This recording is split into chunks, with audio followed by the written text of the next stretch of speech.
Still good morning. Good morning, Laura. How are you?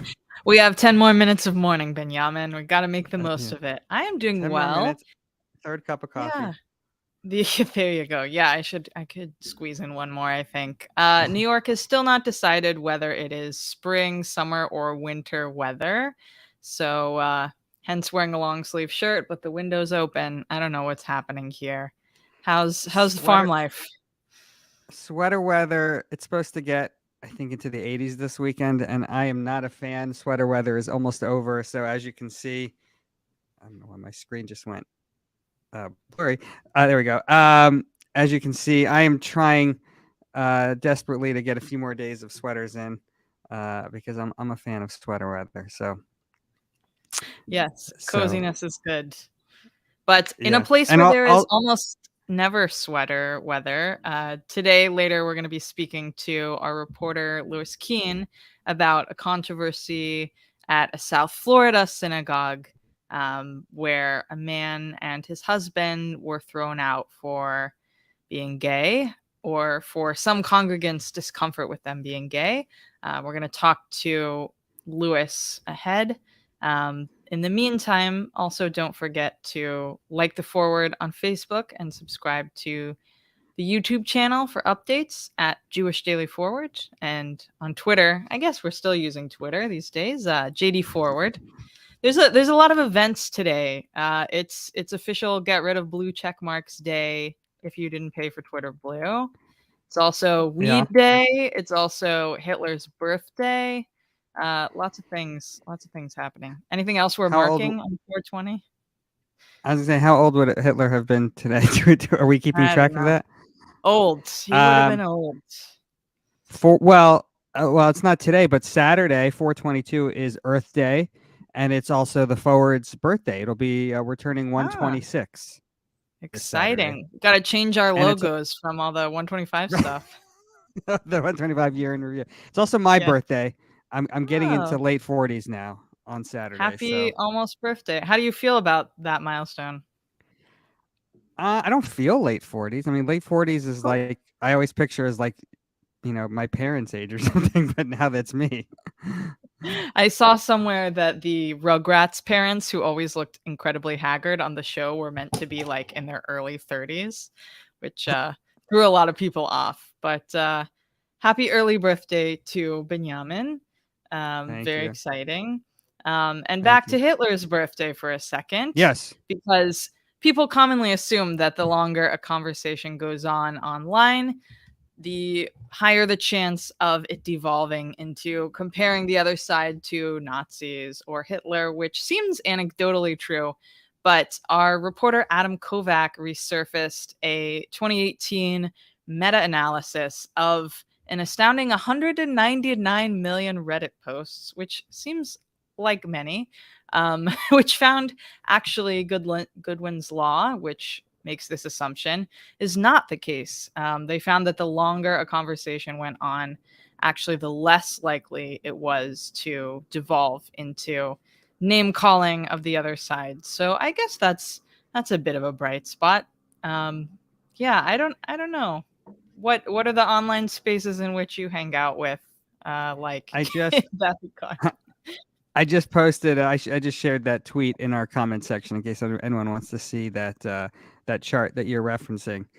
I it was funny. My wife was on the phone yesterday with somebody, and she made jokingly a Nazi reference. She's like, and it was like the Nazis, and I'm like, not everything is like the Nazis. Like we don't always have to go.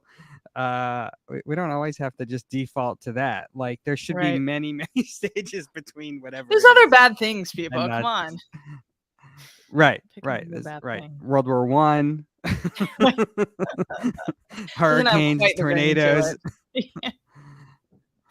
Yes. Um, yeah, but I speaking of Adam Kovac, I heard he's working on a story today. Actually, it should go up on our website later today about Hitler's birthday and why it's not really marked. Like a lot of present day neo Nazis don't have Hitler birthday celebrations today, and so he's kind of been exploring that, and he'll be posting that at forward.com later today, I think.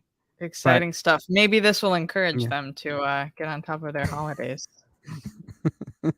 It's We'll funny see. in the morning newsletter. I'm always like, Happy National Banana Day or Happy National South Dakota Day, but Yeah, this one's not they, quite as happy. But no. what else is going on in the world? I was following one of the big stories that we wrote about this week in our morning newsletter was the Supreme Court. It's Supreme Court season where they're hearing all sorts of cases, and there is currently a case that they are hearing about a Christian postal worker, works for the United States Postal Service.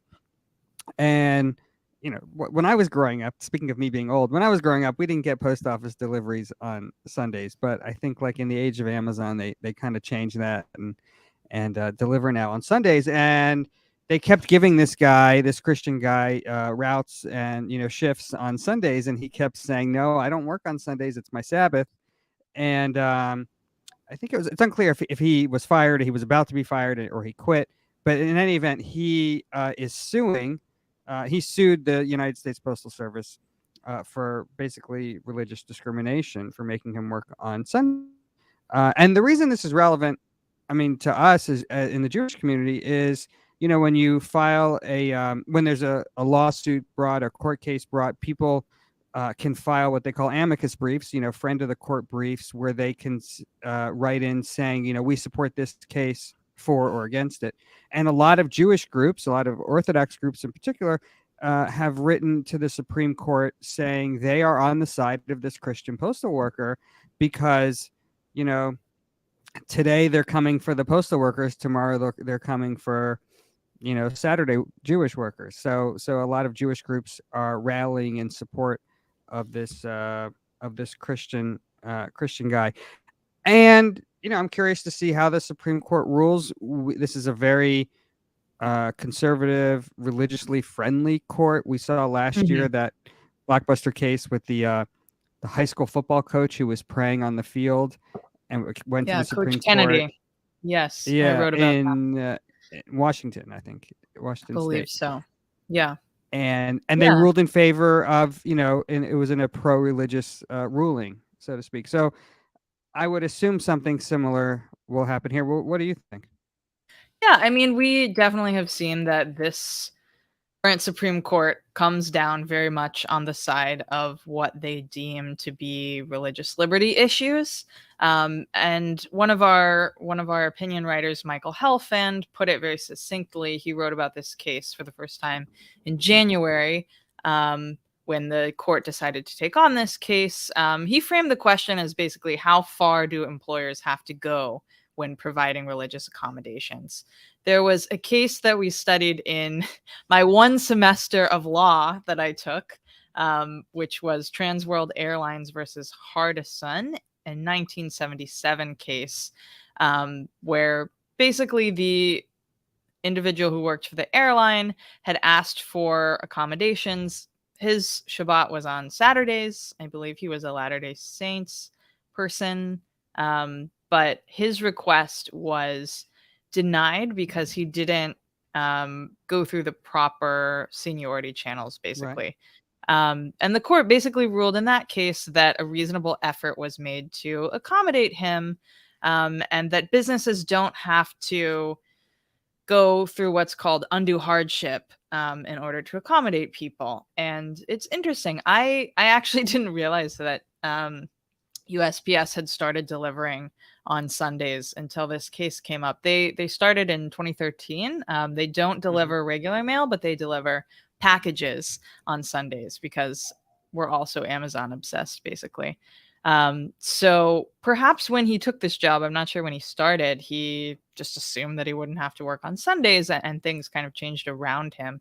But I was talking to Michael Helfand, the opinion writer that I mentioned, and he said it's very, very rare that most of the amicus briefs are filed on one side, and he said pretty much overwhelmingly, all of the Jewish groups that have filed that he's seen have been on the side of religious accommodations for this person. So Hmm. yeah, I mean, I think it's pretty likely that they rule in favor of giving more religious accommodations to this person. I mean, it's crazy to think of. like a lot of us have stories of, early Orthodox Jews coming to the United States and basically having Right. to get a new job every week, Right. because they Right. would be fired on Friday when they said they couldn't work Saturday. There's an Orthodox kids song, "Ain't Gonna Work on Saturday," that was very Uncle Moishy. popular, and the Uncle Moishe, yeah. Yeah. So this has a long Jewish history of like causing problems for us, and I don't think it affects most people anymore. But this is a good reminder that there are fields in which it still comes up. Yeah, I mean, even think about retail, like a Starbucks or whatever. Someone who Totally. works at Starbucks, right? So Starbucks or Best Buy or any of these things are open on a Sunday, and I have a friend who works retail, and he tells me it's always very hard when he finds a job to tell them, hey, I don't work from sundown Friday to sundown Saturday. Yeah, Um, totally. I don't know if you watch, just to bring it back to Judaism, which is what I guess this show is all about. There's an Israeli TV show I love. It's so funny. It's a funny sitcom. It's called Checkout, and it's kind of like Superstore meets The Office, and it takes place in an Israeli grocery Nice. store. It takes place in an Israeli grocery store, and one of the episodes is the guy who works the meat counter at the butcher store is religious, and he asks every afternoon if he can go and pray. Um, and of course, the manager's like, of course, take the time you need to pray." And he goes to this synagogue, and he disappears basically for like 3 hours at a time. And the Nice. manager starts to get upset because he's taking advantage of that accommodation. Yep. Yeah. Yep. That certainly happens. I mean, I think it is very interesting, this undue hardship question. Because it's one thing if you're, I mean, look, it kind of seems to me that the post office should have enough workers to, do without one man on a Right, Sunday, or right, woman, whomever the person right, happened to be. But I can totally see a smaller store, sure, hires someone who I think rightfully didn't disclose before they got hired that they need to take off chunks of time. That might right. constitute a different situation. But um, speaking of Israel for a second, before we get into our main story, there Yeah. was a poll release that we covered this week that 1 in 4 Americans have never heard of Israeli Prime Minister Netanyahu. A new survey found. I was actually surprised that many Americans had heard of Netanyahu. I mean, he's been around a while, but yeah, I don't know. Yeah, that's what surprised me is like, right, he's been in power for decades. It's not like he's a new prime minister. It's not, oh, Naftali Bennett, nobody's heard of the guy. But like he's been around. Mhm. But Yeah, maybe we're just no, so in it's true. a bubble. Yeah, I mean that's for sure. But in any event, our main story this week, going back to Florida, a gay man and his husband regularly attended a small Orthodox synagogue in South Florida until they were thrown out by the rabbi due to the quote discomfort of some of the congregants. Now, the man, Brian Mandel, protests outside of his synagogue every Shabbat. The treatment of LGBTQ individuals within the Orthodox world has been in the news a lot lately, from Yeshiva University's high profile fight with their student LGBTQ club to a trans woman teacher who was fired from her secular studies job at a Brooklyn Yeshiva high school last year. Orthodox interpretations of Jewish law categorize homosexual acts as an abomination, which it does for acts as varied as murder, providing false testimony, breaking Shabbat, or eating pork and shellfish. So today we have our reporter Louis Keene on to tell us a bit about this story. Thank you for joining us. First, how did you come across this really interesting story? I was attending a panel on the state of LGBTQ Jews in Orthodoxy, and one of the panelists mentioned it, and I followed up with them. Nice. And what was the process like for you reporting out this story? It involved some coaxing of the subject to be willing to share it in the national media. Even though it was a public protest, it was occurring on this guy's sidewalk. The subject of the story, Brian, was really concerned about how its publication would affect not only him, but his husband.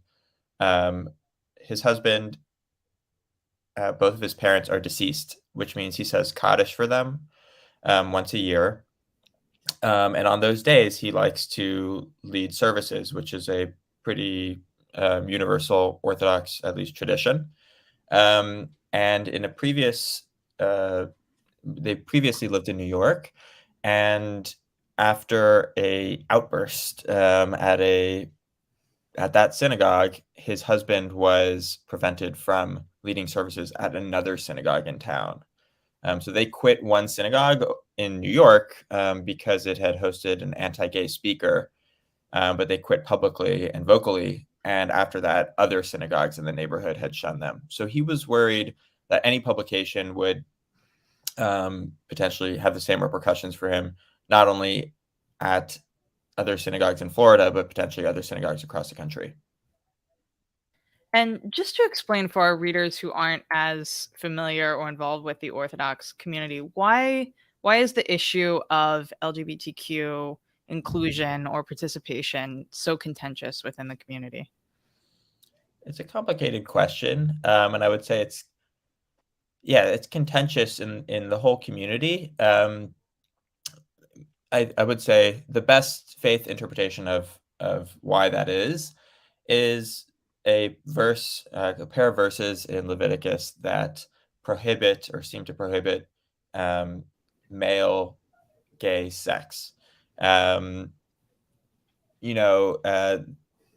Torah prohibits cooking a kid in its mother's milk, right? But we have all these laws of kashrut around them, around mixing meat and dairy, around having separate dishes, et cetera, et cetera.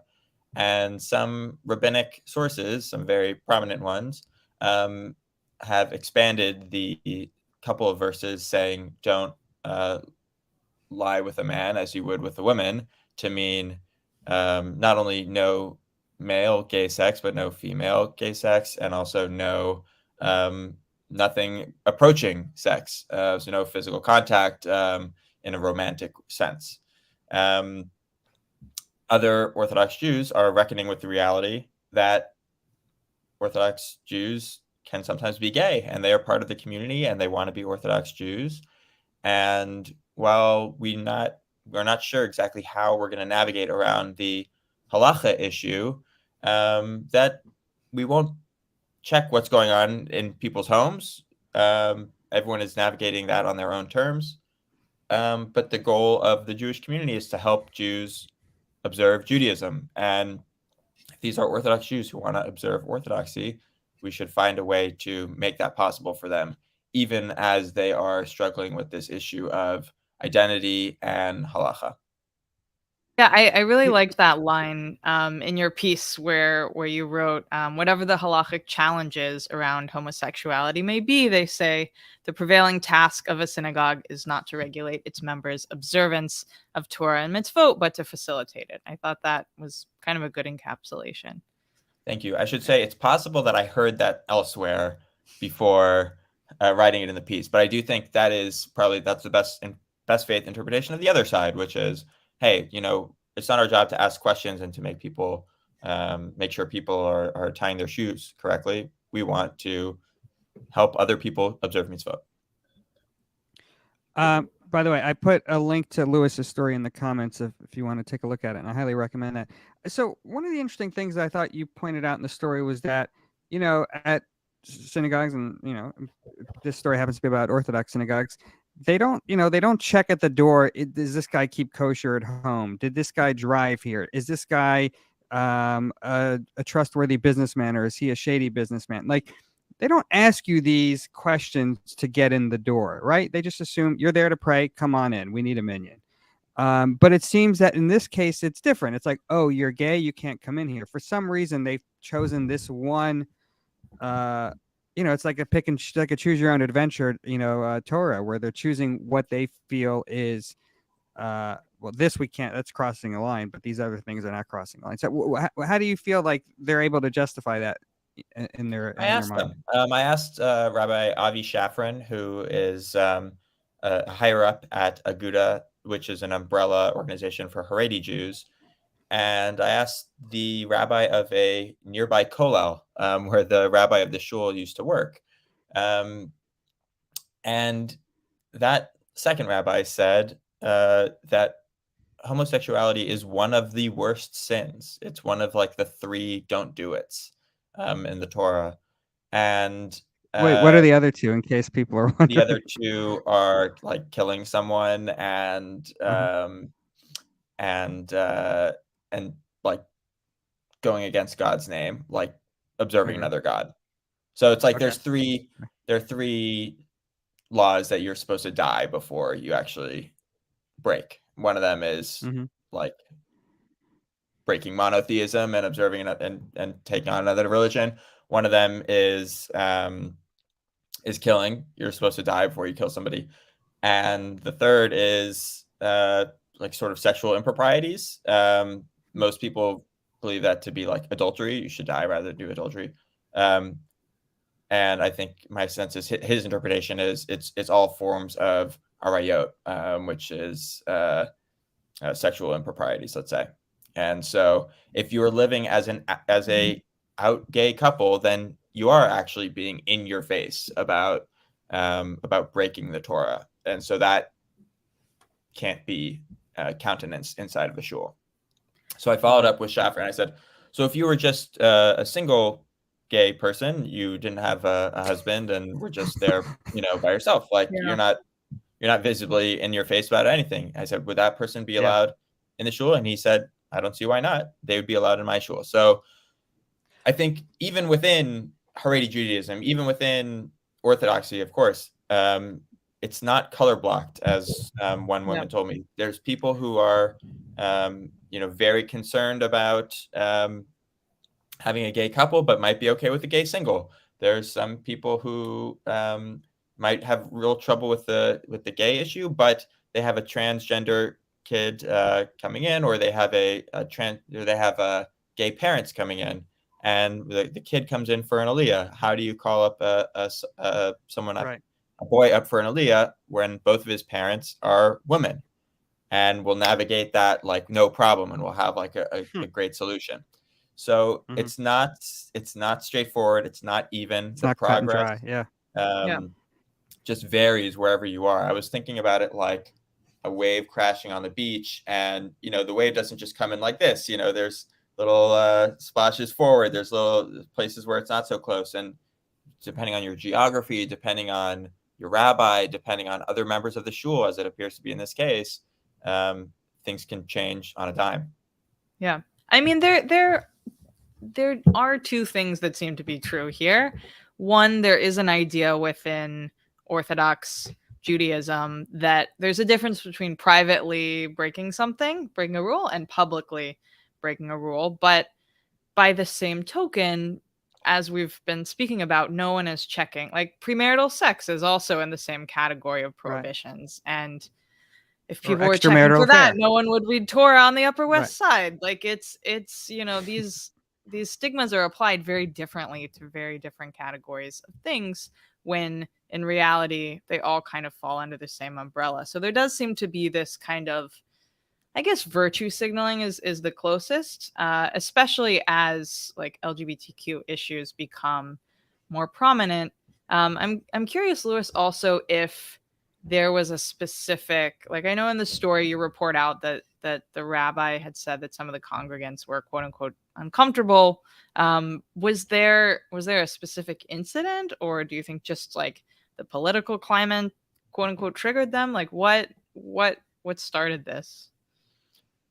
According to what Brian said, the rabbi told him at the park that day that other congregants had said that the presence of a married gay couple in shul was making them uncomfortable. And the rabbi said that he consulted his rabbi, who he had consulted originally about them being at that shul. And originally that rabbi had said, it's okay. And that rabbi had changed his mind. But he wouldn't reveal who that rabbi was to Brian, and he wouldn't reveal who that rabbi was to me. So This has been one of the most heavily viewed stories on our website this week. I don't know if people know that, but every day we look at, how many page views. It's a blessing and a curse in the modern era of journalism that we know how many people read every article. And this has been one of the most viewed stories on our website this week. I'm curious to know what kind of feedback you've been getting. I've gotten honestly not that much. The story itself has received tons of comments online. Yeah. But my inbox has been surprisingly quiet, which isn't necessarily a good or a bad thing. One Yeah. person did write to me and say that basically that the photos in the story were problematic, and there's a whole story around the photos in the story, which is that we wanted to photograph Brian as he was conducting his protest outside of the shul. And as people from the shul were walking by him, we thought that would be a really strong visual and would accurately capture what was happening. Normally happens on a Shabbat morning. Correct. It normally happens on a Shabbat morning and on a Friday night, which is also Shabbat. And he refused. He said he would rather stay at home than be photographed on Shabbat. And so we caved and we said, we'll take them posed in front of the shul where you normally protest. So bring your sign, we'll sort of reenact it, and we'll just tell the reader that the photos are posed. Fine. The only problem was the synagogue is not a Young Israel in Los Angeles. It is in a rabbi's home in Hollywood, Florida. And so we took photos of Brian in front of someone else's home and said, this is the place that has kicked him out. Right. And it's tricky because, well, we didn't put the address. We didn't the photo does not show the number of the home. We didn't say in the story what street it's on, but, you can see the home in the background. And also, on the other hand, this is a serious it's a registered nonprofit. They recently raised $120,000 towards construction of a new building. And this is where the shul meets. This is where the protest is happening. So if this were happening on Shabbat and we were photographing it during Shabbat, we would have photographed it in front of the house just like we did when it was posed. And so, yeah, you can sort of see there. And so a reader objected to us having the home in the photo. And also said that the story was divisive and other stuff. I think it's tricky. I think it kind of reflects also the changing nature of how Orthodox Judaism is being practiced. I think it's kind of a undercurrent in this story that Orthodox Jews are more and more meeting in minyanim like this one that just meets in someone's house, and if it works, if it grows quickly enough, we will turn it into a shul. We'll raise money and we'll get a building. But a lot of minyans like this are run by a single rabbi or a pair of rabbis and don't report to the OU. They don't report to, it's not even clear who this rabbi's rebbe is. And maybe he would tell people in the shul, but it's not responsive to a wider Orthodox community. And so when something like this happens, there's very little other sort of pressure that can be applied to the congregation besides one of its members standing outside. Right. It's fascinating. I highly recommend everybody take a look at it again.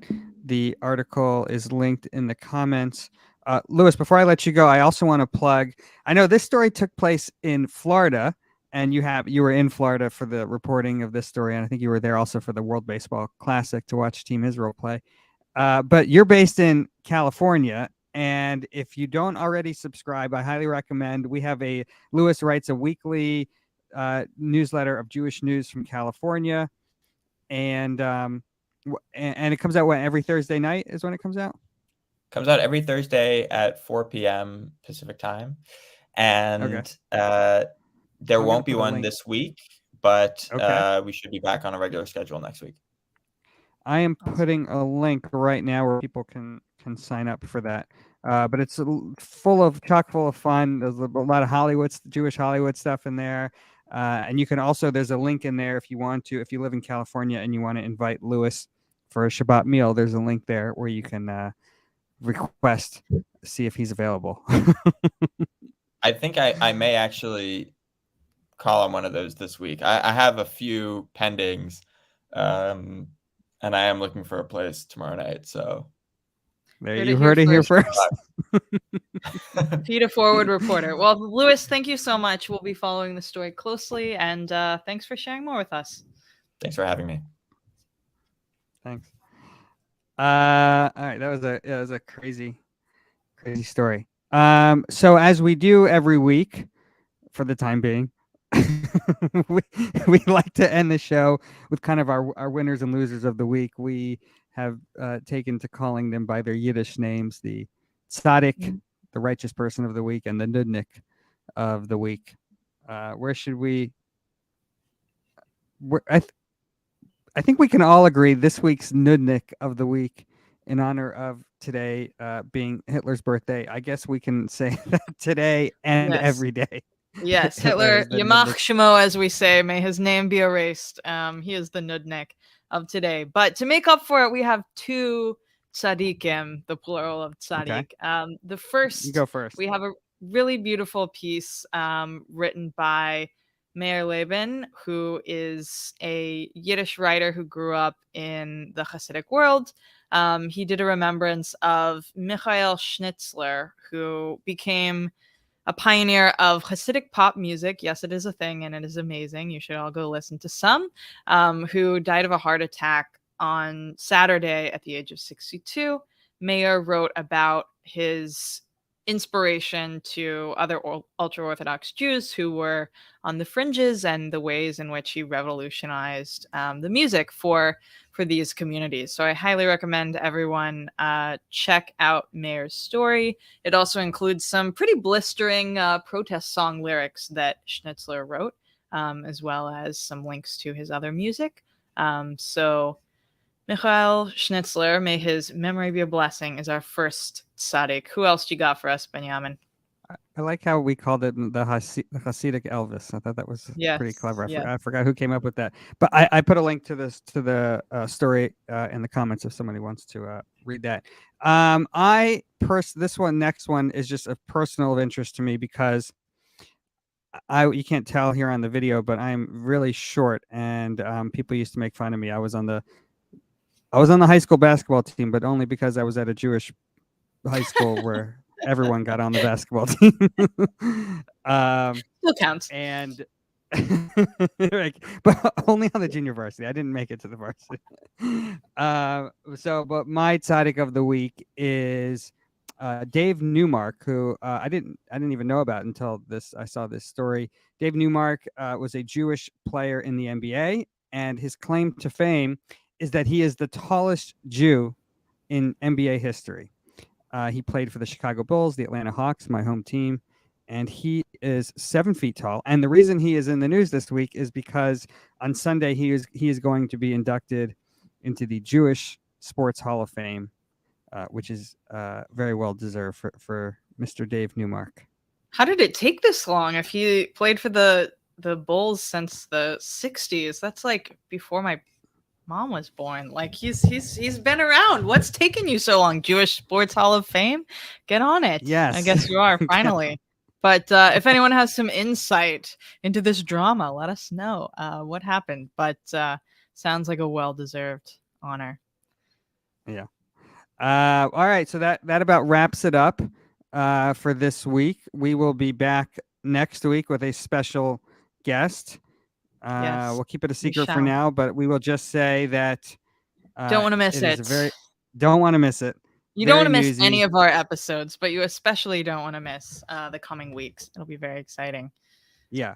We've actually been planning some great guests in the weeks ahead. I'm looking forward to that. All right, Laura, I will see you. I think we have a meeting in a half hour. We do. I'm going to go squeeze in my third cup of coffee of the day before then. But take care, Benyamin, and I hope you get to wear your sweaters as much as you want this week. Thanks so much. Take care.